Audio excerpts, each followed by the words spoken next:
Hello guys, gusto ko lang i-share sa inyo ang aking karanasan ngayong buntis ako. So dahil sa kakapacheck up ko ng aking dugo, ay nalaman kong meron palang akong sakit. Ang buong akala ko ay healthy ako. Hindi pala. Yun pala ay meron akong thalassemia. Ang thalassemia po ay isang blood genetic disorder. So ito po ay namamana sa ating mga magulang, either sa aking mama o sa aking papa. Kaya pala ang laki ng diferensya ng aking first pregnancy ngayong second pregnancy ko.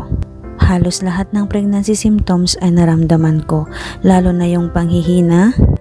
Yun pala ay mababa ang aking hemoglobin. Ang hemoglobin ay pinaka-importante sa ating red blood cell. At dahil mababa ang hemoglobin ko, ay walang oxygen ang aking red blood cell. Kaya naman pala lagi akong nanghihina.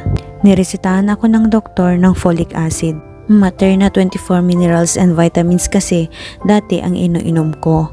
Pero binigyan nila ako ng separate na folic acid. Dahil nga folate daw ang kailangan ng aking katawan. Simula nga noon, nag-search ako ng mga pwede kong kainin para makatulong sa aking katawan.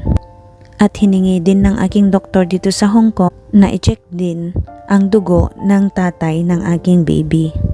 So pinapunta nila si Dan Kwak sa hospital para i-check ang kanyang dugo kung meron din ba siyang thalassemia. Dahil kung carrier din siya ng thalassemia, magiging risky kami ni baby. At kapag ganon, kailangan namin ng blood transfusion before ako manganak. Pero sa awa ng Diyos, wala namang thalassemia si Dan Kwak. Kaya naniniwala kami na okay lang naman po kami ni baby. Lagi po kaming nagpipray para po healthy kami ni baby hanggang sa paglabas niya.